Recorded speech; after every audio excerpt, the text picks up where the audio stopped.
All right, everyone, here we are. We're going to do it.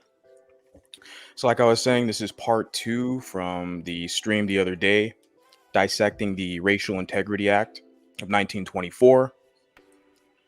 So, pleasure to be here with you this evening to speak on this. I'm going to be talking about this more from, all the data that I'm, researching and getting and running across. There's a lot. And with this specific, subject and topic, it covers a lot. So this is obviously something I can't do like with one or two like 1 hour streams, right? This is going to be a continuous, topic. So, but today I kind of wanted to finish this Wikipedia article based on this subject. And then, of course, looking at this article, there's other articles and other documents that emerge from this. So I'm going to be going into those as well within the future. So for now, want to scan through this document and then we can move forward from there. And of course, I could provide some commentary as well. If you guys have any questions or anything, feel free to type anything in the chat. If the music sounds good, if the production value is all right, obviously things will get better in time. But yeah, here we go. So Indians reclassified as colored. As Registrar Pleckard directed the reclassification of nearly all Virginia Indians as colored on the birth and marriage certificates because he was convinced that most Indians had African heritage and were trying to, quote, pass as Indian to invade segregation. Consequently, 2 or 3 generations of Virginia Indians had their ethnic identity altered on these public documents. Fisk reported that Pleckard's tampering with the vital records of the Virginia Indian tribes made it impossible for descendants of 6 of the 8 tribes recognized by the state to gain federal recognition because they could no longer prove their American Indian ancestry by documented historical continuity. Involuntary sterilization. So obviously, like I said, this is a touchy topic because it overlaps with a lot of other kind of social dilemmas. This was a time where kind of eugenics was prevalent. Even prior to this, eugenics was kind of, sponsored and pushed. What's going on, brother? Good to see you. Keep your productions going. I appreciate you. And then, so involuntary sterilization. So, like I said, it's a touchy topic. It covers a lot, but we got to cover it. We got to dig up the research because, like I said prior, I feel like a lot of this information is kind of hidden for us, or I should say, hidden from us. But we're doing it. We're rediscovering this stuff. So, historians have not estimated the impact of the miscegenation laws.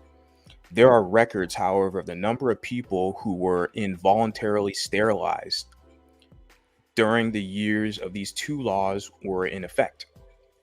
Of the involuntary sterilizations reported in the United States prior to 1957, Virginia was second, having sterilized a total of 6,683 persons. California was first, having sterilized 19,985 people without their consent. Many more women than men were sterilized. Well, we can understand why, right? Because of the whole situation of who gives birth. So the ratio says 4,043 to 2,060, 2,640. Of those, 2,095 women were sterilized under the category of mentally ill, and 1,875 under the category, quote, mentally deficient. The remainder were for, quote, other reasons. Other states reported involuntary sterilizations of similar numbers of people as Virginia. Interesting how California, it's amazing. I'm from California, okay? So, but the whole kind of concept of progressivism and all this stuff, hogwash, just to say that. So, leaders target minorities, okay? The intention of control or reduce ethnic minorities, especially Negroes, can be seen in writings by some leaders in the eugenics movement. In an 1893 open letter published in the Virginia Medical Monthly, Hunter Holmes McGuire, a Richmond physician and president of the American Medical Association, asked for some scientific explanation of the sexual provisions in the Negro of the present day. McGuire's correspondent, Chicago physician G. Frank Lidston, replied, African American men raped white women, graped white women because of hereditary influences descending from the uncivilized ancestors of our Negroes. Lipston suggested as a solution to perform surgical castrations, which, quote, prevents the criminal from perpetuating his kind. This is, I mean, shit. Like I said, it's over 100 years ago, 1893. I mean, you look at the racist kind of rhetoric and the, type of, language that's presented here. It's extremely devastating. The effects suggested a solution is to perform surgical castrations. I mean, geez. But moving along, in 1935, a decade after the passage of Virginia's eugenics laws, Plecker wrote to Walker Gross, director of Nazi Germany's Bureau of Human Betterment and Eugenics. Plecker described Virginia's racial purity laws and requested to put on Gross mailing lists. Plecker commented upon the Third Reich's sterilization of 600 children in the Rhineland, the so-called Rhineland bastards. Who were born of German women by Black French colonial fathers. Now, this is something I'm going to go into as well in another broadcast. And quote, I hope this work is complete. I hope this work is complete and not one has been missed. I sometimes regret that we have not the authority to put some measures in practice in Virginia, end quote. Despite lacking the statutory authority to sterilize Black, Mulatto, and American Indian children simply because they were, quote, colored. A small number of Virginia eugenics in key positions found other ways to achieve that goal. The Sterilization Act gave state institutions, including hospitals, psychiatric institutions, and prisons, the statutory authority to sterilize persons deemed to be feeble-minded, a highly subjected criterion. Dr. Joseph DeJarnte, director of the Western State Hospital in Stoughton, Virginia, was a leading advocate of eugenics. DeJarnte was unsatisfied with the pace of America's eugenic sterilization programs. In 1938, he wrote, Germany in 6 years has sterilized about 80,000 of her unfit, while the United States, with approximately twice the population, has only sterilized about 869,000 in the past 20 years. The fact that there are 12 million defectives in the United States should arouse our best endeavors to push this procedure to the maximum. The Germans are beating us at our own game. So there's a competition they're going on in late 1930s, right?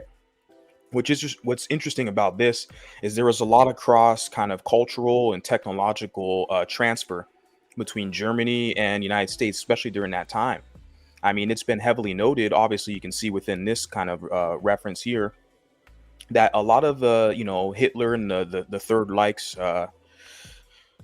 plans of eugenics, they actually adopted those kind of policies and procedures from the United States. I mean, this is some real serious shit, just so you guys are aware of.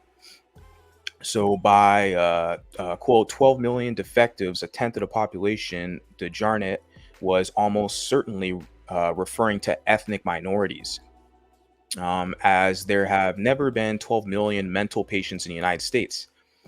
According to historian Gregory M. Dorr, the University of Virginia School of Medicine became an epicenter of eugenical thought that was closely linked with the national movement. One of University of Virginia School of Medicine's leading eugenicists, Harvey Ernest Jordan, PhD, was promoted to Dean of Medicine in 1939 and served until 1949, so a decade-long tenure there. He was in a position to shape the opinion and practice of Virginia physicians for several decades. This excerpt from a 1934 University of Virginia student paper indicates one student's thoughts in Germany. Hitler has declared that about 400,000 persons be sterilized. This is a great step in eliminating the racial deficiencies. The racial effects of the program in Virginia can be seen by the disproportionately high number of Black and American Indian women who were given forced sterilizations after coming to a hospital for other reasons, such as childbirth. Doctors sometimes sterilize women without their knowledge or consent in the course of surgery. I mean, that's yeah, man. It's this is serious stuff. This is yeah, this is crazy stuff. So moving back into kind of the Racial Integrity Act responses to the act.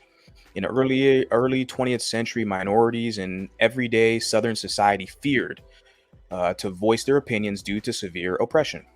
Magazines such as the Richmond Planet offered the Black community a voice and opportunity to have their concerns heard. The Richmond Planet made a difference in society by openly expressing the opinions of minorities in society. After the passing of the Racial Integrity Act of 1924, the Richmond Planet published the article Race Amalgamation Bill being passed in Virginia legislature. Much discussion here on race integrity and mongrelization. Bill would prohibit marriage of whites and non-whites. Quote, Skull and Bones discusses race question. The journalist opened the article with Racial Integrity Act and gave a brief synopsis of the act. Then followed statements from the creators of the Racial Integrity Act, John Powell and Ernest S. Cox. Mr. Powell believed that the Racial Integrity Act was needed as maintenance of the integrity of the white race to preserve its superior blood. And Cox believed in what he called the great man concept, which means that if the races were to intersect, that it would lower the rate of great white men in the world. He defended his position by saying that non-whites would agree with his ideology. So here we go with his quotation. The sane and educated Negro does not want social equality. They do not want intermarriage or social mingling any more than does the average American white man wants it. They have race pride as well as we. They want racial purity as much as we want. There are both sides to the question, and to form an unbiased opinion either way requires a thorough study of the matter on both sides. So here we go, continuing Carrie Buck and the Supreme Court, and I'll get to your guys' comments after I'm done kind of powering through this. So if you guys have any questions or concerns or whatever, you guys can drop them in there. But yeah, moving along. So racial minorities were not the only people affected. Let me see. Yeah, we're good. Where was I? Shit. Racial minorities were not the only people affected by these laws. About 4,000 poor white Virginians were involuntarily sterilized by government order. When Laughlin testified before the Virginia Assembly in support of the Sterilization Act in 1924, he argued that the shiftless, ignorant, and worthless class of antisocial whites of the South created social problems for normal people, he said. The multiplication of these defective delinquents could only be controlled by restricting their procreation. So Carrie Buck was the most widely known white victim of Virginia's eugenics laws. So Carrie Buck. Okay. Something I got to look up. She was born in Charlottesville to Emma Buck. After her birth, Carrie was placed with foster parents, John and Alice Dobbs. She attended public school until 6th grade. After that, she continued to live with the Dobbs and did domestic work in the home. Carrie became pregnant when she was 17 as a result of being raped by the nephew of her foster parents. To hide the act, on January 26, 1924, Carrie's foster parents committed the girl to the Virginia State Colony epileptics and feeble-minded on the grounds of feeble-mindedness, incongruable behavior, and promiscuity. Now, promiscuity, right? So this is a time where it's like the whole sexual component, where there were like a lot of laws. This was in the 20s, 1920s. Yeah. So a lot of laws where, right, pretty much like guarding people's kind of sexual behavior, where I believe it was illegal to be homosexual during this time, if I'm not mistaken. But obviously it was illegal for interracial relationships in this area of the country, Virginia. So, I mean, shit, they made a lot of things illegal. But it's interesting. So moving along, they did not tell the court the true case of her pregnancy. On March 28th, 1924, Buck gave her birth to a daughter whom she named Vivian. Since Carrie had been declared mentally incompetent to raise her child, her former foster parents adopted the baby. September 10th, 1924, Dr. Albert Sidney Pretty, superintendent of the Virginia State Colony of Epileptics and Feeble-Minded and a eugenist, filed a petition with his board of directors to sterilize Carrie Buck, an 18-year-old patient. He claimed she had the mental age of a 9-year-old. Pretty said that Buck represented a genetic threat to society. While the litigation was making its way through the court system, Pretty died as his successor, Dr. James Hedren Bell, came on the case. When the directors issued an order for the sterilization of Buck, her guardian appealed the case to the Circuit Court of Amherst County. It sustained the decision of the board. The case then moved to the Supreme Court of Appeals of Virginia, where it was upheld. It was appealed to the United States Supreme Court in Buck v. Bell, 1927 case, which upheld the order. Justice Oliver Wendell Holmes Jr. wrote the ruling. He argued the interest of public welfare outweighed the interest of individuals in bodily integrity. This is what his statement was.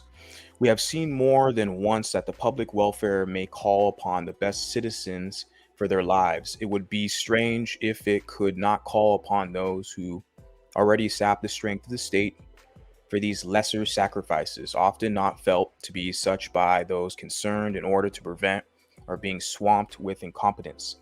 It is better for all the world if, instead of waiting to execute degenerate offspring for crime, or to let them starve for their imbecility, society can prevent those who are manifestly unfit for continuing their kind. The principle that sustains compulsory vaccination is broad enough to cover cutting the fallopian tubes. Damn. Oh, look who we got in the house. I'm gonna get to all your guys' comments, but I gotta shout out this gentleman here, because this whole discussion, I've discovered it from this gentleman. So I gotta shout him out. So I appreciate you being here. And yeah, I'll definitely get back to your guys' comments. Yeah. So let me finish this up, and I'll get to the Supreme Court apology, and I believe that's the end of the article. Then I can move on. So Holmes concluded his argument with the phrase, "3 generations of imbeciles are enough." Carrie Buck was paroled from the Virginia colony for epileptics and feeble-minded shortly after she was sterilized under the same statute. Her mother and 3-year-old daughter were also sterilized without their consent. In 1932, her daughter, Vivian Buck, died of enterocolitis. Yeah. When hospitalization for appendicitis, Doris Buck, Carrie's younger sister, was sterilized without her knowledge or consent. Never told that the operation had been performed, Doris Buck married and with her husband tried to have children. It was not until 1980 that she was told the reason for her inability to get pregnant. Carrie Buck went on to marry William Eagle. They are married for 25 years until his death. Scholars and reporters who visited Buck in the aftermath of the Supreme Court case reported that she appeared to be a woman of normal intelligence. The effect of the Supreme Court's ruling in Buck v. Bell was to legitimize eugenic sterilization laws in the United States. Wow. Many states already had sterilization laws on their books. Most, except for California, had used them erratically and infrequently. After Buck v. Bell, dozens of states added new sterilization statutes or updated their laws. They passed statutes that more closely followed the Virginia statute upheld by the court. Okay, so it went into a lot as far as the whole eugenics component there. So this is obviously the final piece before kind of the citations and references here. And of course, moving up the show, this is the Wikipedia article for the Racial Integrity Act of 1924. So they kind of compiled a lot of data here and intersects with other, serious topics, not only including race, but obviously we can see as far as how eugenics plays out in kind of targeting people who might have some kind of mental deficiencies and whatnot. So it definitely overlaps with a lot of things. So Supreme Court repeals and apologies 1967, 2022. So shout out to she's up in here too. Telling Stewart jury nullification. Good evening, Mulatto Vanguard. Good evening, everyone. Yes, good evening to you as well. You had a broadcast earlier. I was there. I saw it, and you definitely mentioned this as well as far as the apology that Virginia issued. I believe, like you mentioned, it was 2001. So let me get into this. In 1967, the United States Supreme Court ruled Loving versus Virginia. We all have heard of this groundbreaking case, correct? That the portion of the Racial Integrity Act that criminalized marriages between whites and non-whites was found to be contrary to the guarantees of equal protection of citizens under the 14th Amendment of the United States Constitution. In 1975, the Virginia General Assembly reappealed the remainder of the Racial Integrity Act. In 1979, it reappealed the Sterilization Act. In 2001, the General Assembly overwhelmingly passed a bill, we have HJ blah blah blah, to express the Assembly's profound regret for its role in the eugenics movement. So if you look at when they in 1975, the Virginia General Assembly repealed the remainder of the Racial Integrity Act. So it took them what, 50 years, I'm guessing, yeah, to repeal the act. And then it took them a couple years after that to repeal the Sterilization Act. But so okay, that was 70s. But then the apology, the official government apology, didn't even come until 2000. I was already 12 years old at this time. So 2001 is when the state officially gave an apology. I mean, yeah, the apology should have went along when they decided to kind of reappeal the bill, if you ask me. But the fact that they gave an apology, I guess symbolically can say something. Yeah. So express its Assembly's profound regret for its role in the eugenics movement. On May 2nd, 2002, Governor Mark R. Warner issued a statement also expressing profound regret for the Commonwealth's role in the eugenics movement, specifically naming Virginia's 1924 compulsory sterilization legislation. So there we go. And like I said, with this, you have a lot of other things that come into effect.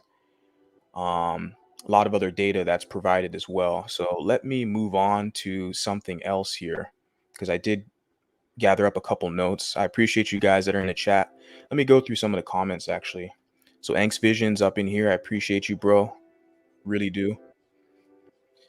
And we got Magic Mulata. Appreciate you. Always good to see you. Honey Rose, thank you for checking in. I appreciate you. Telling Stewart, thank you so much. Your contributions, you're obviously adding to this discussion. You provided, like I said, a couple broadcasts the past couple days. I really appreciate what you're contributing as well. We're helping educate, the public, the audience on the seriousness of this situation. Like you said, this is heavy shit. Yeah, it has real world implications, and you can see how the actions and these laws that were in fact, that were enacted here, they kind of transferred to other countries as well. Like I've demonstrated how this eugenics program, a lot of the what do you call the protocols and procedures and stuff like that were definitely pushed over it or transferred into Germany as well. So there was, and this was in the 1920s, 1930s. So they were kind of they're working together in a lot of ways. I mean, this is in the medical field and stuff like that, government policy, so civics, but we also see that, kind of off topic with like the automobile industry, right? Henry Ford was given the highest award that any civilian ever received by the Nazi Party, right? For his help in transfer of technology to the German society. But that's kind of off topic. But yeah, so Honey Rose again, good evening. Appreciate you being here. Toenail Breaker, yeah, this is definitely, learned about this from you. So definitely shout out to you. And then we got Mulatto Sensei. Greetings, everyone. Each and everyone. Greetings to you too. So we got Honey Rose again. Got to get home. We'll play in the car. Keep up the good work. Appreciate you. So yeah. So I got through that. So there's another article I have here. But I'm only going to read partial part of it. But I'm definitely going to go take a deep dive into it in the future. So let me pull this up.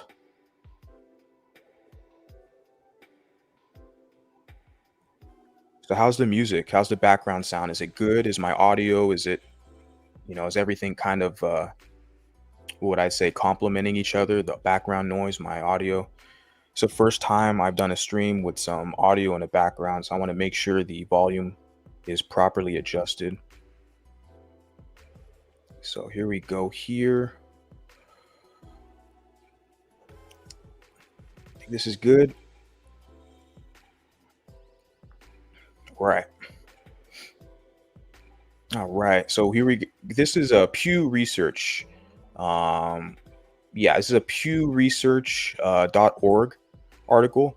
And basically it's pull it up for you. Chapter 1, Race and Multiracial Americans in the United States Census. So Pew Research Center. So this is obviously a credible source of information and references. Um, so I kind of did some digging and research, and this one obviously popped up. They have a lot of information here. I'm not going to go into everything right now, but I just wanted to kind of cover some main points for this discussion. And just to kind of add in some information, you can't hear the music. Wow. Okay. Shit. Let me see what we got here.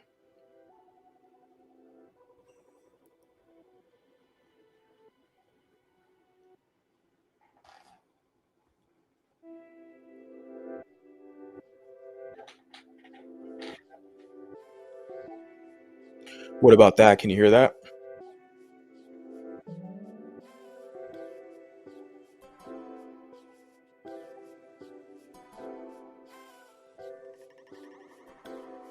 I mean, my voice is more important than the music, the information I'm sharing. I just think the music is complementary to the message, but I don't want to get distracted. So yeah, let me just go back to what I was doing. For sure. So you said that's good. Appreciate you. All right. So mulattoes, quadroons, and octoroons, right? Some race scientists and public officials believed it was important to know more about groups that were not pure white or black. Some scientists believed these groups were less fertile or otherwise weak. They looked to census data to support their theories. In the mid 19th century through 1920, the census race categories included some specific multiracial groups, mainly those that were black and white. Now, this is a common theme. There's some other references, other people on YouTube I've heard. They're kind of, I guess you could say, more on the right, or I don't know, more kind of identitarian type people, where they basically, have made this assertion that you essentially weaken the races by mixing them. So obviously, this is kind of, I guess you can say, a white separatist kind of guy. And this is the point that he's made. Essentially, the weakening the races. His whole point was that you weaken the white race, you weaken the black race. But the funny thing is about these kind of people who make those assertions, they don't really provide any solid data to support that. Because when I look at the Olympics, I mean, let me Gabe Stevenson, shout out to him. I gotta actually do a Gable Stevenson. This man is a young man. Okay. Let me share this. This is great. Because when I hear people who make those kind of claims, that it's like, it weakens the race. I'm like, really? Where's the evidence? Where's the scientific support for this? So this is Gable Stevenson. He's 22 years old. He's an American. He's a mulatto man. This guy won the friggin' gold medal of Olympics, the recent Olympics. You're telling me this guy is weaker and he's beat everyone else's ass? Okay, all the monoracials, all the pure people, he kicked all their butts and won gold. So you're telling me, I mean, this is just in the physical component. We can get into the intellectual and the creative, the artist and stuff like that. We know, I mean, Sade has the most beautiful voice on the planet. Um, but I mean, yeah, it's amazing when I hear these type of characters who kind of make these assertions that, you're just weakening us, this side or that side. I mean, we look pretty fucking strong, excuse my French, but yeah, I just wanted to add that in there. So let me go back real quick to what I previously had going on. This article here is a Pew Research. Okay. So, and then of course, it says here the 1860 census had three race categories: black, white, mulatto. So, like, and I mean, even telling Stewart, jury nullification, who's in the chat, like I said, they've had this mulatto designation since like the 1790s, right? Up until, up until like the 1920s, till this 1924 act was passed. Then they just eliminated our designation. So the Great Depression began in 1929, so everyone ignored mulatto being taken off the census in 1930. And the 2001 apology was ignored because the Twin Towers Act, for sure. Definitely. Yeah, 2001, there was a lot going on at that time. I remember I was a youngster. Um, but yeah, there was a lot going on. So definitely it was kind of, overlooked. A lot of people weren't even aware of it. I mean, a lot of us, I can speak for myself, were not aware of this history of the Racial Integrity Act of 1924. We've heard about the eugenics kind of programs that they've had in America, and we've heard about, obviously, like significant thing in kind of Black American history, the Tuskegee Institute. I mean, people talk about that all the time. They actually have a movie about that called, I did a report on it in school. It was called Miss Evers Boys, I believe. So those type of events are heavily documented. But when it comes to us mulatto people, black, white, biracial, right, a lot of our history gets erased. People don't speak about and talk about it. That's why I'm here speaking with you tonight. So going along, we have mulatto was a category from 1850 to 1890, and then in 1910 to 1920. Octoroon and quadroon were categories in 1890. Definitions for those groups varied from census to census. In 1870, mulatto was defined as including octoroon, quadroons, octoroons, and all persons having any percentile trace of African blood. The instructions of census takers said that important scientific results depended on their including people in the right categories. In 1890, a mulatto was defined as someone with 3/8 to 5/8 black blood. A quadroon had 1/4 black blood, and octoroon had 1/8, or any trace of black blood. Any trace. I mean, how could they really, go all the way back? I do want to talk about those designations as well in the future, of course. The whole component of the quadroon, octoroon, etc. Let me just read a little bit more, then I'll make some other points, and then I'll get to your guys' questions in the chat. I'll possibly even drop the link because we got a few very intelligent people here that I like to talk to. So the word quote Negro was added to in 1900s to replace colored, right? And census officials noted that the new term was increasingly favored among members of the African race. Okay, in 2000, African American was added to the census form. In 2013, the Bureau announced that because Negro was offensive in many ways, the term would be dropped from census forms and surveys. Although American Indians were not included in early U.S. Census, an Indian category was added in 1860, but enumerators counted only those American Indians who were considered assimilated. For example, those who settled in the near white communities. The census did not attempt to count the entire American Indian population until 1890. Yeah, okay. So for that article, that piece, I'm going to just, let me see. There we go. Yeah, okay, get back to you guys here. Yeah, man. It's a lot of interesting stuff. I'm gonna go back into that article another time, but I didn't want to kind of hold you guys up with all that.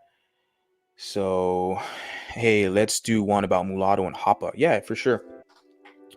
Because that's that whole concept of like biracial, and I'm biracial, and the thing is, these two groups are distinctively different. A hapa is white and Asian ancestry.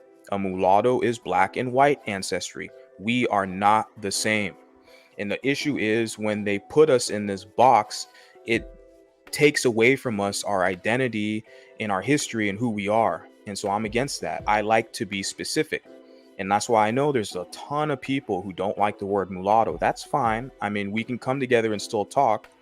But when I classify and I say mulatto, like I say the history, we had a designation as mulatto.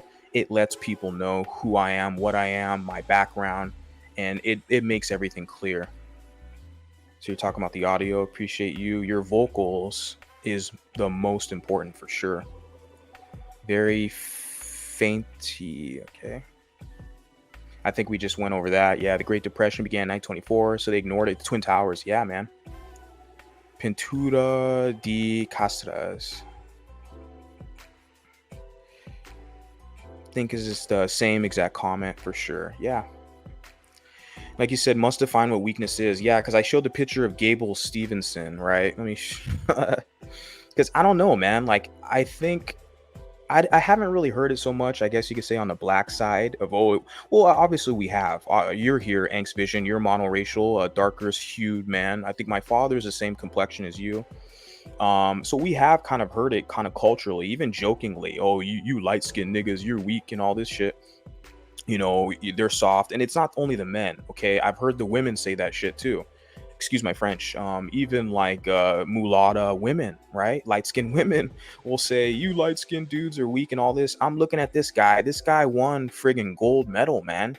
He's smashing dudes, and he's a young man. He's a decade younger than me. He's like 22, and I think he has a picture here. Like, is it WWE? So I think he's going to get a contract to work for WWE. Well, he already has a contract. He's here in the ring. I mean, so this guy's already going to get paid big bucks. Professional wrestling. He might even do mixed martial arts as well. But he comes from the wrestling background. So I follow the sport of mixed martial arts. I'll probably share more of that with you guys in the future. It doesn't have any images of that here, but he's a wrestling background kid. The most dominant fighters in MMA are wrestling. Here's a picture of him with Brock Lesnar, right? Because they're from, I think they went to the same university at Minnesota. Yeah, man. What I'm saying is this whole, conversation of like being weaker. I mean, it's a hogwash. I don't see any real verifiable data or science to suggest that that's true. In any field, intellectually, physically, or even artistically. I just don't see any evidence. But they spew this kind of rhetoric to kind of downplay us and our existence, to say that we're irrelevant and all this and that. So you say better to be, yeah, I mean, this whole concept of hybrid vigor is what they're talking about. People have to embrace who they are. The thing is what I've come to realize at my age, people don't want us to embrace who we are. They want to shame us. They want to put us into a box, and they want to act like we don't exist, but we're here. We're talking. It's going to be more and more of us talking is my goal, obviously. So what I wanted to add as well is the name designation portion is a major one, right? Like I specified with the whole mulatto kind of moniker.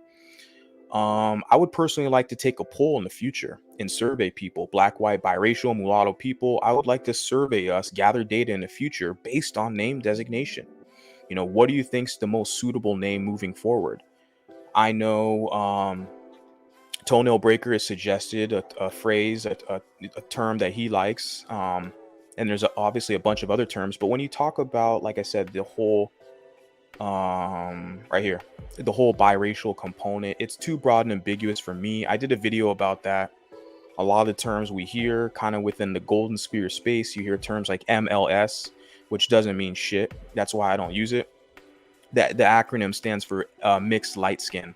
It doesn't mean anything. Anybody's mixed and light skin doesn't mean shit. Same thing with MGM, multi-generationally mixed, doesn't mean shit. And so yeah, and then another thing is, let me since we're talking about that, let me bring up another chat. You want to talk about biracial? I'm biracial. Okay, that sounds good to me, but what the hell you mean? Oh, you know what I mean. Okay, well, it's what they call ambiguity, right? Due to interpretation. So this is your biracial cat. Now, I like this cat.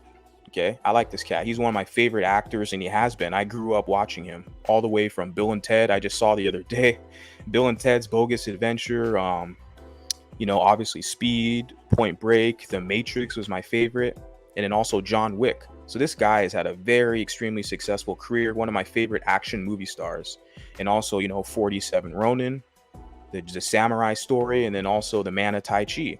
So as far as martial arts choreography in like Hollywood film, this is like the best guy.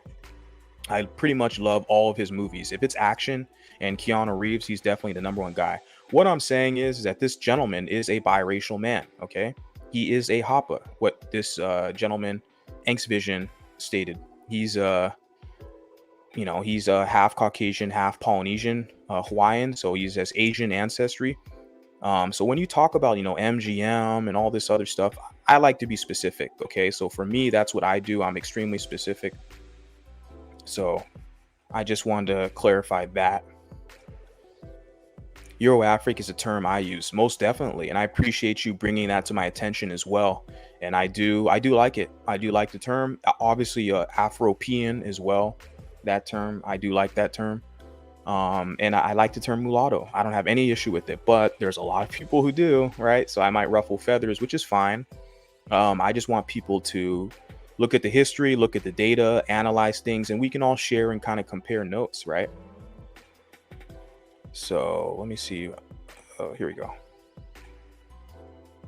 Just a second, guys.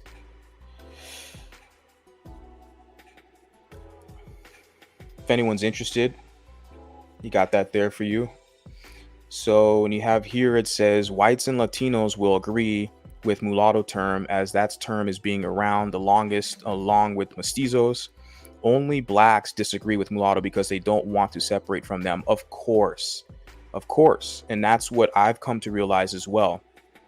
Because there's a lot of white people, like the same gentleman who was, basically specifying that mixing the races, makes the races weaker, or particularly the white race, he's saying.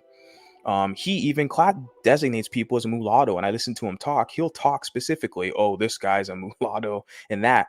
So white people have known for years. I was in Portland, Oregon a few years ago, and this chick, she even asked me, she was a white woman, okay, monoracial white woman.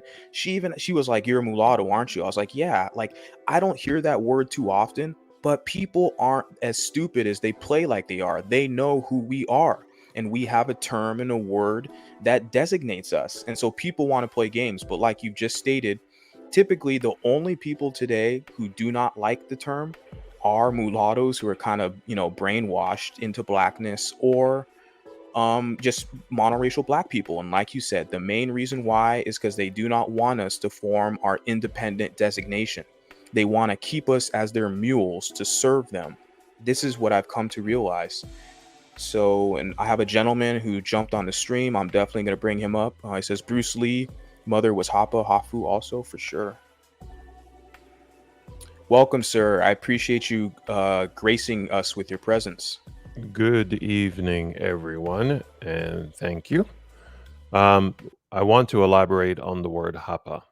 It is a Hawaiian word. It's originally a Hawaiian word, so we should not confuse it with the Japanese word, I believe is called hafu, which is specific in the Japanese language to mean someone who is half Japanese and half something else. It could be white, it could be black, it could be Indian, it could be with something else that is not Japanese is referred to basically is hafu. Now, for hapa, if you look up the word hapa, it means anybody with mixed ancestry. Yes, because it's Hawaii. It's Hawaii, which Hawaii has a lot of Asians. A lot of Asians populate Hawaii, and they mix with, well, predominantly more white, more whites that are there. So this is where it became. It looks it. It can become synonymous for meaning somebody, for a Eurasian type person, but that's not really what it. That's not specifically what the word designates, though. It just means someone who basically is mixed race. But yes, it's more used for someone who is more Eurasian type individual. That's what it's more recognized around.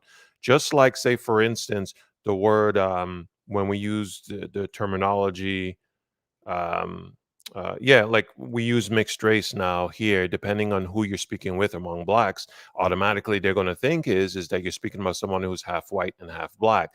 They're not thinking about it as being a broad aspect of someone who is also to Asiatic or Eurasian or something, or something of those notion. I just wanted to basically to bring that up and to elaborate on that specific part.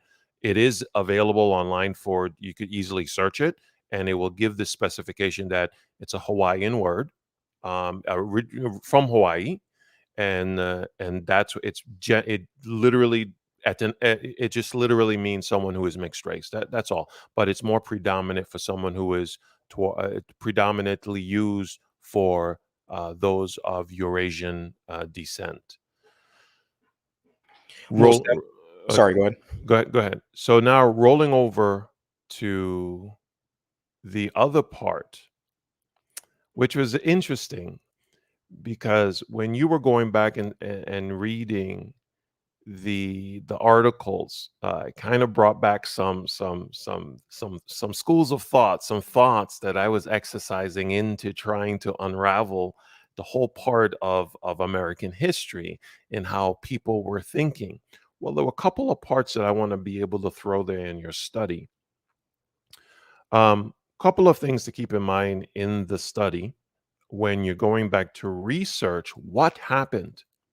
Well, definitely, you cannot follow the African American version of it. You have to completely look outside of the box. You have to be able to look and study at things for what they're showing and what things meant back then, because a lot of things are skewed in the narrative, in the African American narrative of American history, basically pointed, well, which more surrounds Black people. So, but the notion that, or the idea I wanted to elaborate on is that mixed bloods were non-fertile. You could tell these individuals that came up, not only is it fictitious to do that, but I find it kind of hard to believe that these individuals, these so-called intellectuals, the smart people, etc., that were superior in thought and culture, have their histories so screwed up and messed up. Because how are you going to say this when North Africa, which included Moors and sub-Saharan Africans that invaded the Iberian Peninsula and conquered it for over 700 years? They mixed with people and they had children and so on and so on and so on. And then throughout all American history, these so-called mixed people, the mulattoes, also to had children with whites, and they all know this. But then for them to come up and say the idea to instill the idea into the white population that mixed bloods were not fertile. If you actually believe that they didn't know their history or they weren't aware of it, it's actually delusional to actually believe that. In fact, what they were trying to do, as what they have done before, is what they were scare tactics. You know, like sort of form that cults use. They make up stuff basically based on religious affiliation or a religious association. They introduce, and what they do is they instill fear into the people with false notions, with false ideas and propaganda. This is exactly the type of pseudoscience that they were creating. Not just that, they were also too back then at that particular time, during the eugenics movement. They were also too saying if you mixed race, your child will come up. So what they would do is there was one advertisement in white media. They showed it was in black and white, a doctor showing a deformed baby. This is what will happen if you mixed race. So they were trying to instill fear into the white population. You can't do this. This is why it's two separate races, etc. Which feeds into the document which you had read as well. There were a lot of things being done. The involuntary sterilization as well too. You don't hear that in Black history, do you? Black history never brings it up, never mentions it.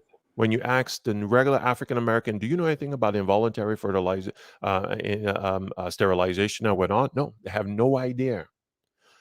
Here's why they don't have no idea. Because just like the article that you read, blacks wanted to stay with blacks, whites was being told to stay with whites. Hear that? Whites were being told to stay with whites. Blacks wanted to stay with try to promote it to stay with blacks. Now, when this, I call it terrorism upon a minority group, was being practiced, we were the public enemy. It wasn't black people. Because this whole thing, this Racial Integrity Act, the eugenics, who was it? What was it designed for? It was designed to target who? Us. We were the biggest threat towards the concept of white superiority or white purist. Wasn't black people, because black people wanted the same thing as well too. They wanted to keep to themselves. They wanted to stay pure only to blacks, and they didn't want mix. So it's funny it says this because during this whole time, this during this whole barbaric practice, not one word did the black population raise about this type of atrocity that was happening during that era. They didn't defend mixed race people. They completely ignored it because just like back then, they never considered us to be part of them in a community sense. Never been part of them. We were more always being shifted over to the spectrum of whiteness.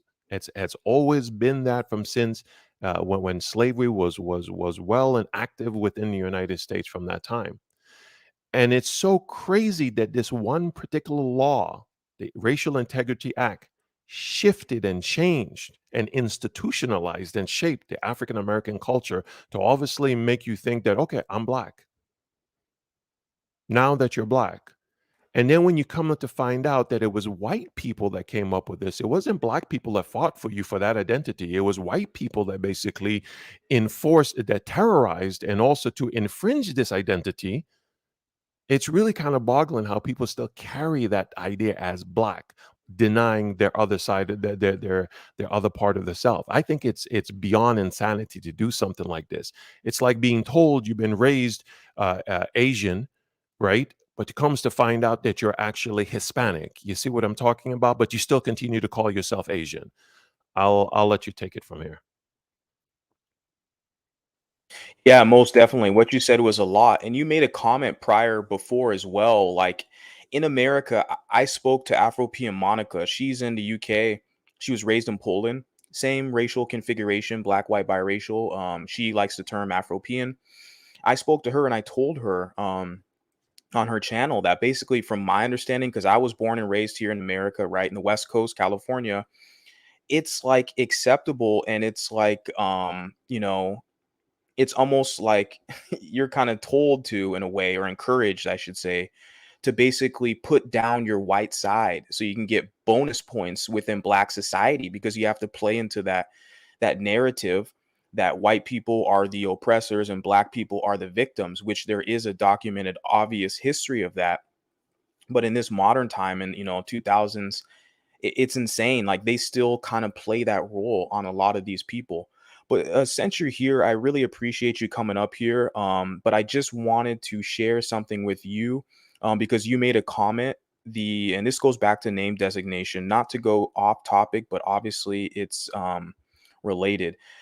And I didn't get to actually speak to you about this kind of voice to voice, but you made a comment on the name designation, and I reference, as far as the wiki reference of Euroafric. So here, you like, thank you, thank for the mention. The wiki reference Euroafric reflects the various usages of the term throughout history. The wiki article also states scholars has referred to this Euro-African population in the Gold Coast as Creoles, Mulattoes, Mulafoi, and Oolai. Your pronunciation is better than mine. Among other descriptions in my coinage of the form, Euro-Afric is derived from Euro-Afric, Euro-Afric and Euro-African, not specifically Euro dash African, which itself is an alternate from derived from Euro-African. So there's a lot there, which implies more so ancestry. I made sure not to include the suffix. So you're very technical, obviously, in your syntax structure. as it could be implied, born in Africa, having European parent, which the wiki article targets the usage. So I'll get to the meat in the matter. I don't want to bore you.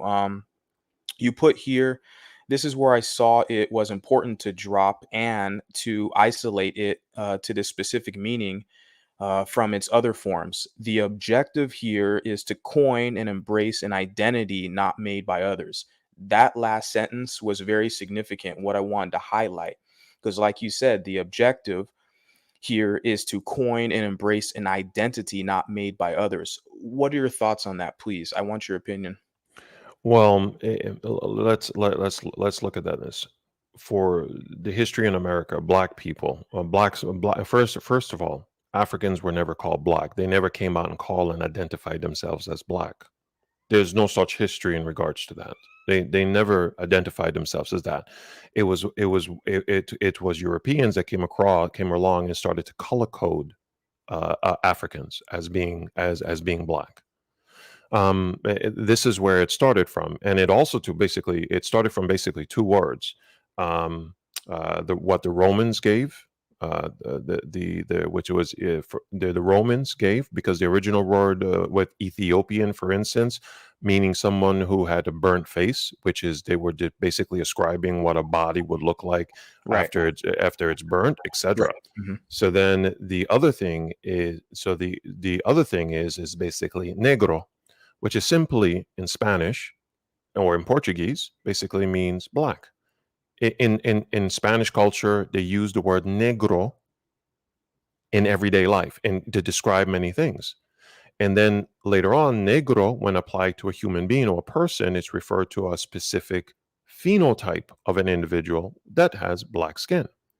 Then you have moreno, negro, and mulatto, and you have that. So these are the words that, after throughout the period of time within Spanish culture, after mixing of of Spanish Europeans with Native Americans and also too with Africans. These are the different names and classifications that they gave, and it also too expresses color, the color of one's skin, or having this particular phenotype that looks like an overlap between African and European. So, like and one of the specific ones is mulatto. Um, so this belongs in the Spanish language, as I mentioned to you before, because if you go to Brazil, oh man, the word is just used like crazy in Brazil. The word is not so much any more prominent in in like Puerto Rico, because I've asked a couple of Puerto Ricans about it who were born in Puerto Rico. Do you know what mulatto is? They said, no, I have no, I never heard the word before. Seriously. But you go down further to South America, where you're getting more close to South America, where there's mix, everyone knows what a mulatto is. But it was really surprising because Dominican Republic, back in before the 21st century, they had in their demographics, they had that the Dominican Republic was 71 something percent mulatto.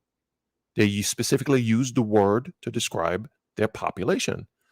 Now, in the 21st century, they moved away from using that word, and now they use mixed race. If you look up the Dominican Republic, which is one of the renowned mulatto that has the highest mulatto population, probably of any group or nation that were considered mulatto or mixed race today, is that, and then you also to have South Africa as well too, with the South African coloreds, um, as an example.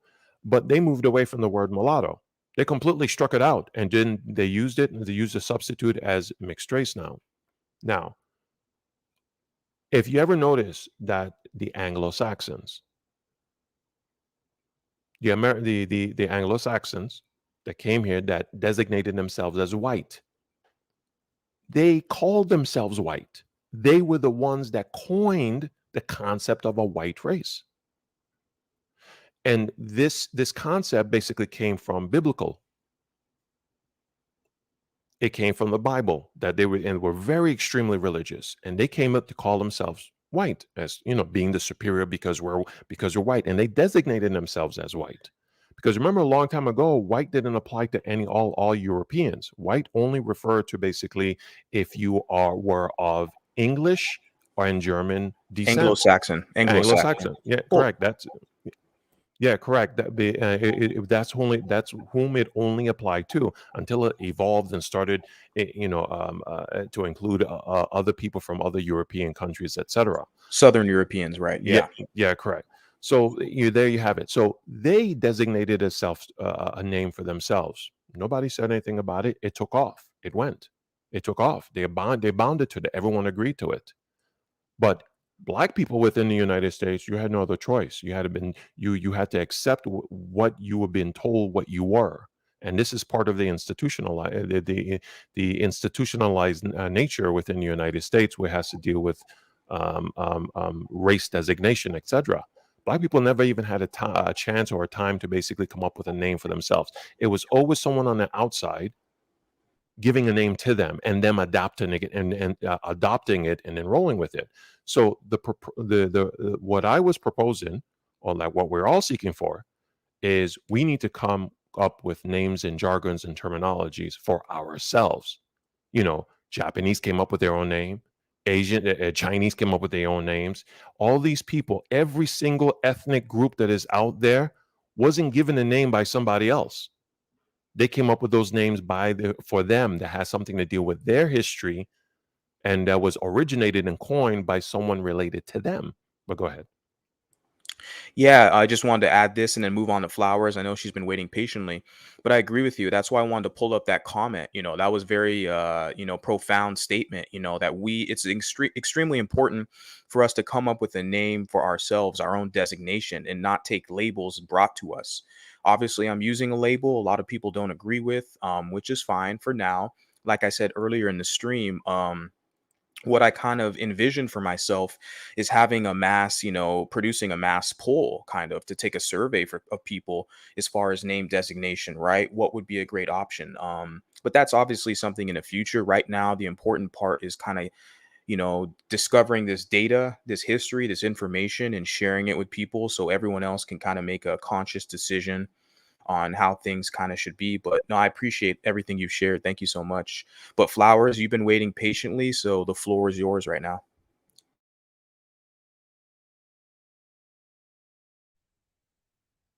Good evening, everyone. Thank you for having me here. I just wanted to note that, first of all, I'm not fixated on any name or brand name or label or logo. I would like to focus more on the fact that through legislation, we were always recognized and acknowledged as a people. And through legislation, we were also erased as a people. While everyone who was categorized and profiled with disrespect in lieu of the 1924 Racial Integrity Act has somehow been compensated or or accommodated, and that includes the Black-white interracial marriages that were accommodated and legalized in 1967. The only group of people that have not been remedied since the 1924 Racial Integrity Act has been the mulatto people. And I don't want to get so far away from the legislation, because that's when we enter into the realm of people of color or just this umbrella term like multiracial or biracial, because the etymology of those words is just two races. Mulatto is very specific to people who are mixed with Black and white, meaning our parents are of Black and white ethnicities. We're not from a Black and a brown parent. We're not from a dark complected and a light complected parent. We're from a Black and a white. And the further that we go through history, we're going to get into the different names, the different languages, the different references.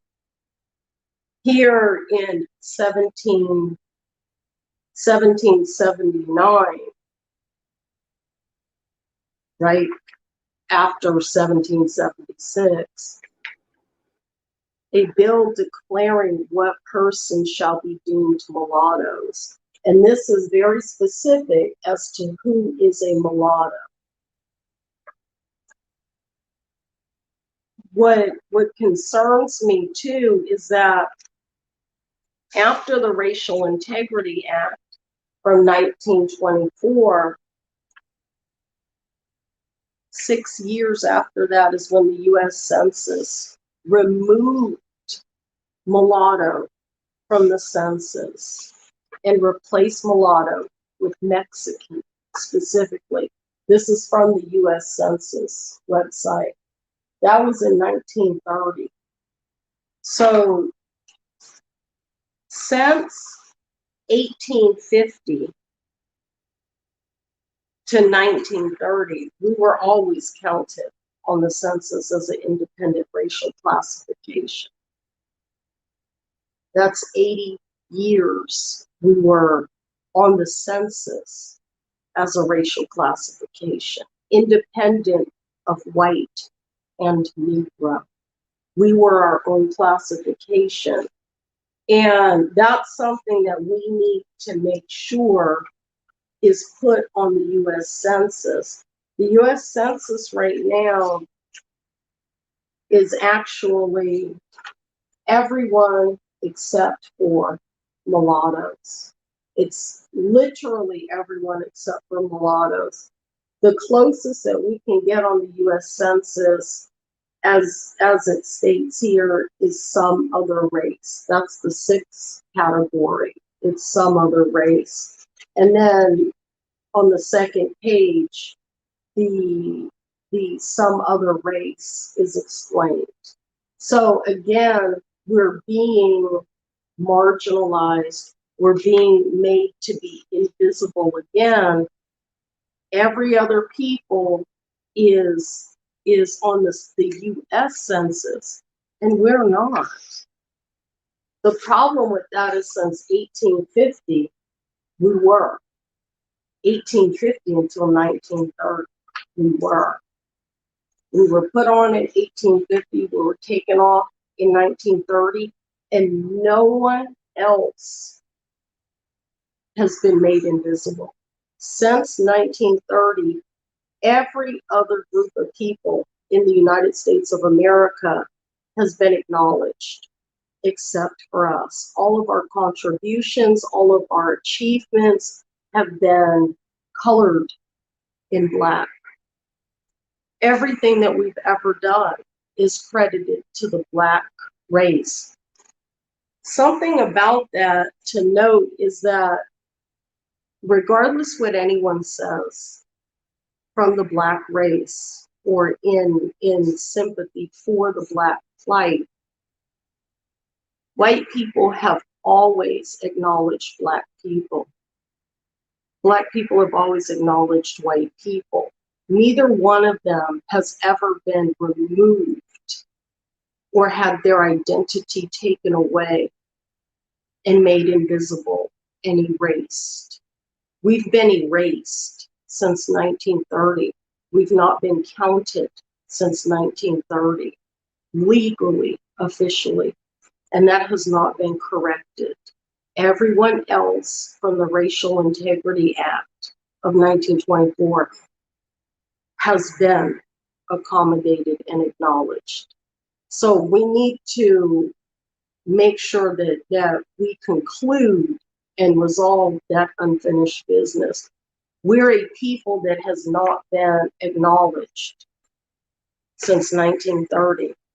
That means that there are no statistics for us available to us.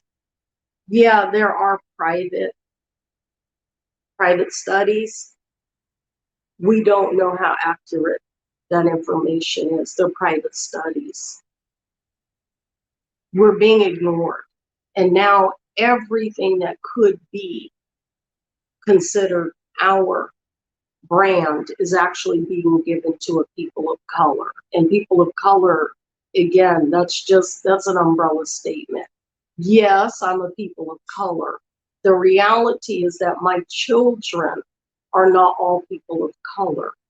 My grandchildren are not all people of color, because a fact of being a real, genuine, authentic mulatto is that my children can actually inherit the phenotype of being white, and some have. So all mulatto people are not people of color. All people of color are people of color. All mulatto people are not people of color. Oh, definitely. Yeah, most definitely. For sure. So can we like somehow focus on the fact that mulattoes need to be acknowledged, whatever brand name that is.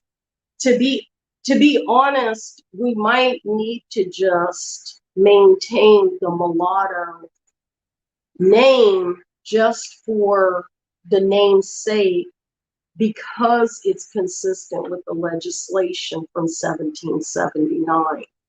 And it's not just the legislation from 1779. There's a bill concerning slaves from 1779. In 1785, again, that was revisited. In the Mississippi Black Code of 1865, mulattoes and Negroes were two different racial groups. We were not a nickname. We were a defined group of people. We were independent of the Negro identity here in the United States of America. And that continued until 1930, when we were erased legally because of that 1924 Racial Integrity Act. And here, you know, at the end of this apology that was recorded in 2001, this was the House Joint Resolution number 607. It was pre-filed January 10th, 2001. It says here, resolved by the House of Delegates, the Senate concurring that the General Assembly hereby expresses profound regret over the Commonwealth role in the eugenics movement in this country and the incalculable human damage done in the name of eugenics. Incalculable damage done. We've not been acknowledged yet. It's 2022. We were legally removed in 1930. This is 2022. So on the census for 80 years, we were acknowledged on the census. In 1930, we were taken out. This is 2022. That's 92 years. We've been ignored. For 92 years, we've not been a people counted. And all of our achievements are given to a Black race or a white, for those of us who have a white phenotype. We're being made invisible for 92 years. And the apology that was issued and recorded in 2001, that obviously was overshadowed with the Twin Towers going down during 9/11. The fact is that it has been 21 years. So again, we need to make sure that we too are included in the restoration of our identity, not just everyone else that was profiled from the 1924 Racial Integrity Act. Also, the American mulatto. We're invisible. Everyone has reparations, they have federal legislation, they have protections, they have federally recognized identities, racial classifications, they have reservation lands, they have sanctuary states and counties and cities. That's a And we fact. don't have an Yeah. identity. That's not okay. That's not okay. And thank you for saying that. That is a major significant point. Like you said, in the 1930s, when they removed mulatto designation because of this Racial Integrity Act, and they placed in the Mexican designation. Look at where we are today in 2022. We literally have sanctuary cities and states that Mhm. advocate and serve specific demographics. There's federal protections, state protections, county, city protections at every level of the government that Yeah, advocates for it's these right here. specific groups. Yeah. It actually, you'll see it right here on this last line. This here is, It's kind of hard to see, but that's okay. If you could yeah, read it. If you this could read is it. Yeah. from the census website. So you can go on there. This is the census of 1930. Yeah. Yeah. Yeah. I pulled up actually. I don't did you see the chart that I pulled up? Mhm. Yeah. So, and like you mentioned too, you reference as well. And this is clearly laid out here. You see the time frame, 1910. We have the mulatto right here, mulatto designation. 1890, they have the mulatto designation. Congress introducing supplemental black blood, quantum, quadroon, octoroon. But it says here mulatto. You see, Mhm. uh, okay, but yeah, anyways, you said in the 1930s, we have here where they added Mexican was introduced and they removed mulatto. So Yeah. all you have is Negro. You have mulatto all the way back from 1850 all the way to the 30s when this act was enacted. I mean, Mhm. this is really serious stuff. People have to look at this and start to question this, right?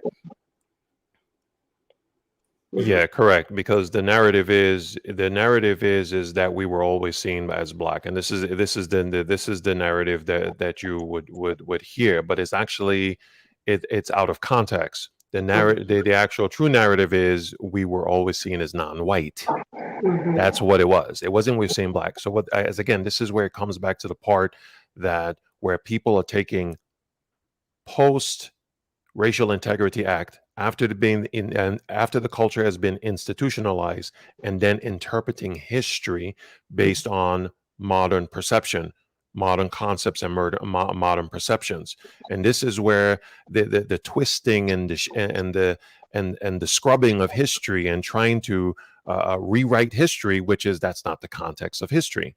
The context of history is we were not seen as white, which for some reason in among African Americans, when that is learned, it denotes to them meaning that you were black. No, they saw you as black. No, they saw us as mulattoes, as mixed bloods, because in all the writings back there by all the intellectual and by the society, the governors, the people who did grievances, and the chiefs of the governors, the chiefs, and the people, if you look at all the 1700s, 1800s, the 1700, 1800s writings that went back and forth, they always addressed us as the mulattoes.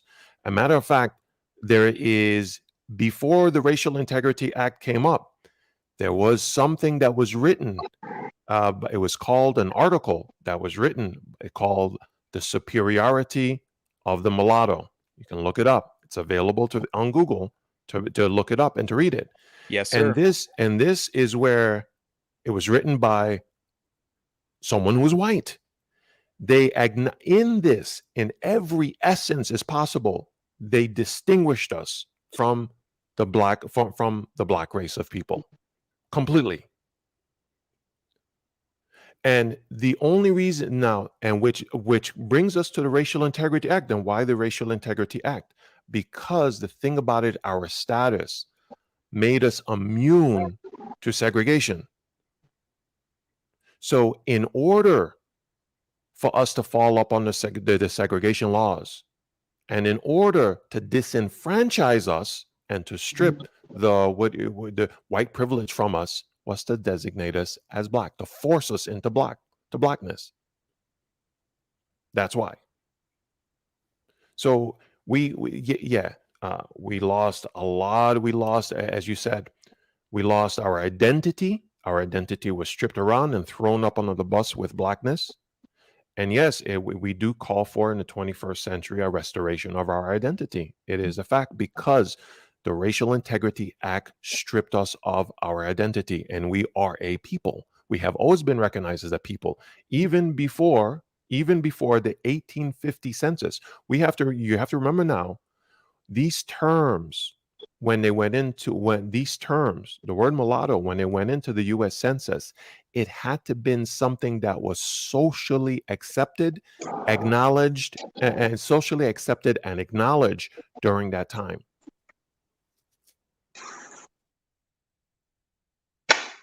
1779. Bingo, and she backed up what I was saying. It's 1779. So now 1776 is a very significant year here in the United States of America. We were defined as a people in 1779. So we weren't ever not a people in American history. We can go right from 1776, and 3 years later, we were written in as an independent racial classification in 1779. It's a bill declaring what persons shall be deemed mulattoes. 18th of June, 1779. So we've always been a people. There's been no accounts on from 1779 to 1930 where the mulatto was the same as the Negro. Never. We've always been specifically an independent racial classification since 1779, June 18th. Thank you. Precisely. I mean, the data supports it. The data shows the proof of this. And like I've mentioned before, like this is where we are. Like, right, this was in 1924. The Racial Integrity Act that I covered. Here we are in 2022, literally a century later, 100 years later. We are trying to rediscover and reclaim, I should say, our independent designation. And so this is amazing. These are amazing findings. Thank you guys. I really appreciate you guys joining up and jumping up on the panel to have this discussion. I'll give you guys the final thoughts, basically. If you guys have anything else to add, please do. Yeah, one more other thing that I want to be able to add. Let's keep one thing in mind is remember now. Let's look at for instance, different populations when they were called by certain or designated names. Those names throughout American history always changed to something else. So we have to also remember now that negro became negro, right? Which is the Anglo-Saxon vernacular in that time, that transitioned from that to Negro, and then it went to Black, which basically is Anglo. That's Anglo. It's the Anglo version of the Spanish Negro, right? That's how it evolved. Well, in the same sense as the word mulatto, which basically has the same history with Negro, somewhat, in a sense. If there the way how I used to look at it is not changing the definition of the word. It's coming up with it's coming up with an Anglo word, which means English, an English word, and word that is actually English, that has the same definition. And that was one of the reasons why I adopted the term Eurafric in that particular sense. We could probably come up with something else for that, but it's not changing the definition because but one of the things that the word Eurafric versus mulatto denotes having a white parent and a black parent. Mhm. Whereas, which is if two mulattoes had kids, they're, what are you going to call them? You can't really refer to them as mulatto because they don't have a white parent and a black parent. Both of their parents are mulattoes. But I'm just going by based on the how traditionally The and what technicality. the technicality of what the word is. So what do you actually call your children? That's why I said it should be an actual identity that a wide range of people can relate to. But with the word Eurafric simply means being of European and African descent, which could be applied to all generations. I just wanted to just to conclude it on that and let you take the rest of the way. Thank you Does for talking. does your birth certificate state that? My parents on my birth certificate, my parents are specifically mother Caucasian, father Negro. No, So I wasn't. I was born in a black country. okay. So, okay. So there are a couple Now of things they're there. not doing that anymore. That's why I mentioned it. Correct. On my birth certificate, there is no race mentioned on my birth certificate. No race identification whatsoever. And I was born in the U.S. territory, which is it's still its own country, but it's U.S. territory, which is part of the United States, St. Thomas Virgin Islands. But my birth certificate, which is a pink, anyone questioning the integrity of it, it's a pink birth certificate.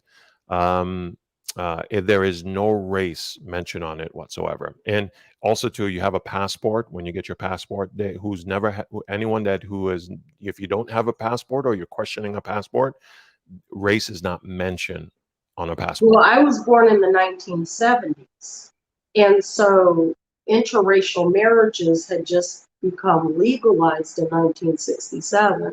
So they were still in the early 1970s doing exactly what the Racial Integrity Act had mandated for them to do, which was specify the ethnicities. And so that's why I mentioned it. Now they're not doing that anymore here in the United States of America. And so that's what one of my my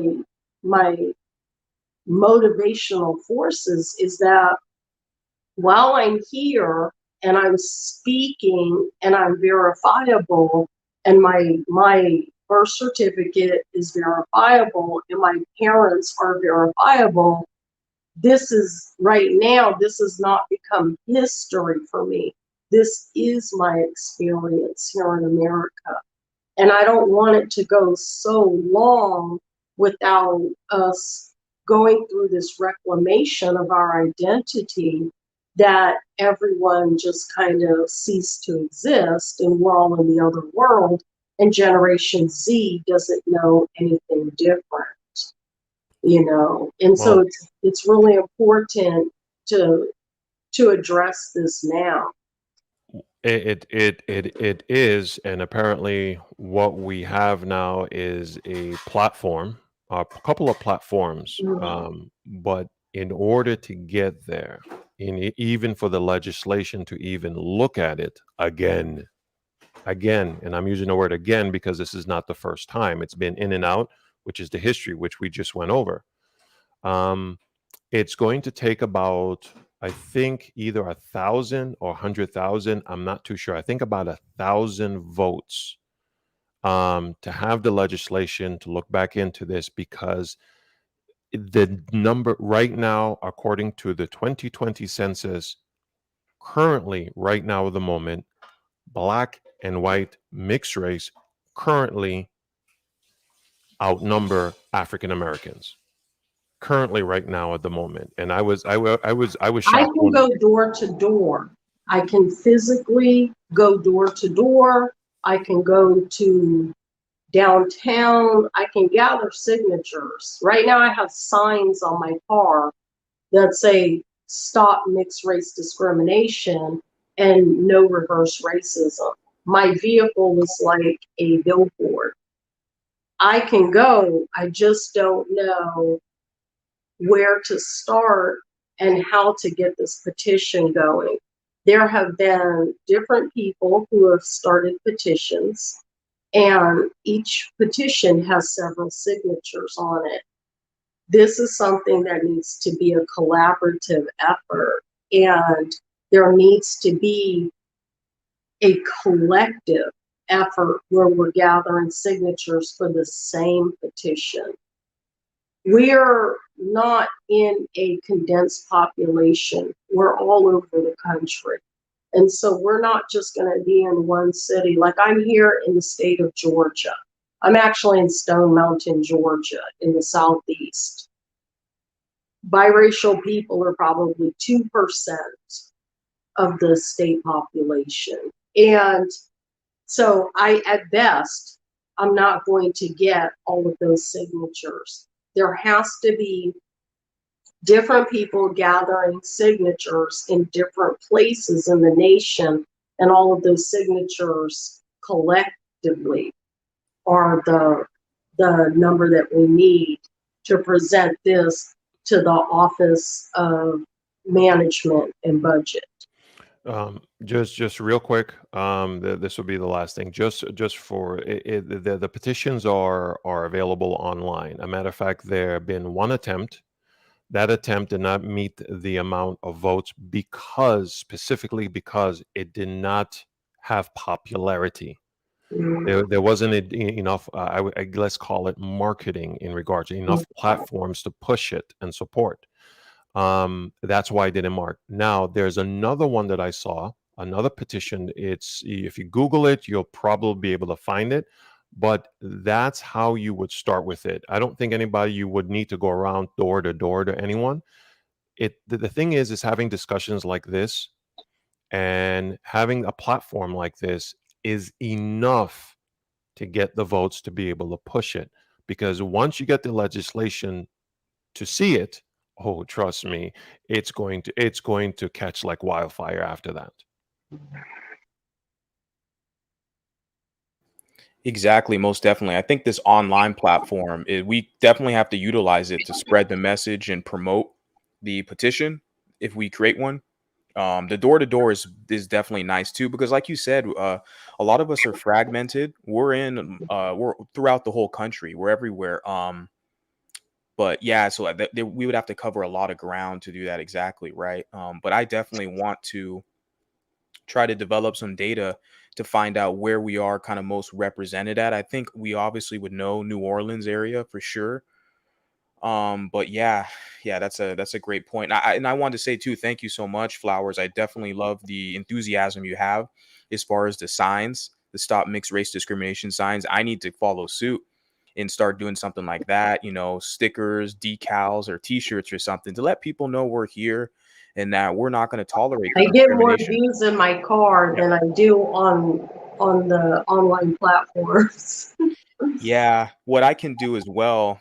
I mean, I kind of don't want to put a target on myself, but like driving around, I could put like my YouTube channel or like a link to some website, for more information. But then I don't want people to kind of track and all that stuff. But I'm jaded. I gotta be crafty about how I'm moving forward. Yeah. But thank you guys so much for joining. I'm gonna close it down now, but I definitely love to have a discussion with you guys again in the future. So I really appreciate you guys jumping on here. Thank you. All right, thank you. So yeah, everyone, just closing out, just want to add some final words. Basically, obviously, this kind of concludes the Racial Integrity Act of 1924 portion, but I am going to get into some more articles kind of that cross, intersects this exact topic. But essentially, we lost our name designation, right? We've had our name designation for years and years. Here we are, like, 100 years later, trying to, get back on track, right? And reclaim who we are, our designation, our uniqueness in this nation. Like Flowers just said, we've always been here. We've had a specific designation, but we've kind of been lost, so to speak. Or I mean, our identity has been lost or erased for all intents and purposes. But I'm going to close out with this, basically a statement, a declaration of that we need to advocate for our identity back. And because the people in the society, there's powers that be who want to bury us into this broad and ambiguous concept of people of color, along with blackness. Historically, the last 100 years, they threw us all into the black category. That's very evident.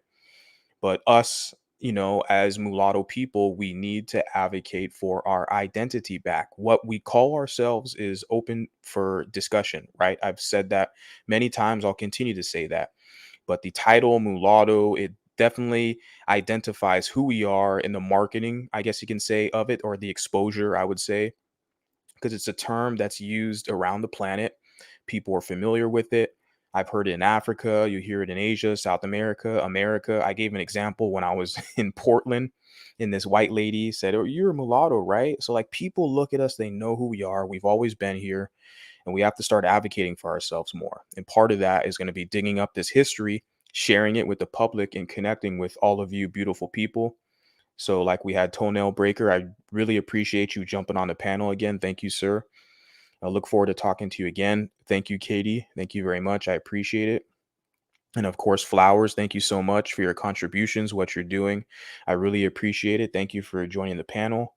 And of course, kind of closing out, I agree with Foster. The term POC with people of color, it's just too broad and ambiguous. It really can mean anything. And moving forward, we have to be specific. We're specific people. We have specific needs. And I'm going to continue to educate the public and advocate for that. So thank you guys. I love you guys. And I'll talk to you next time. Peace.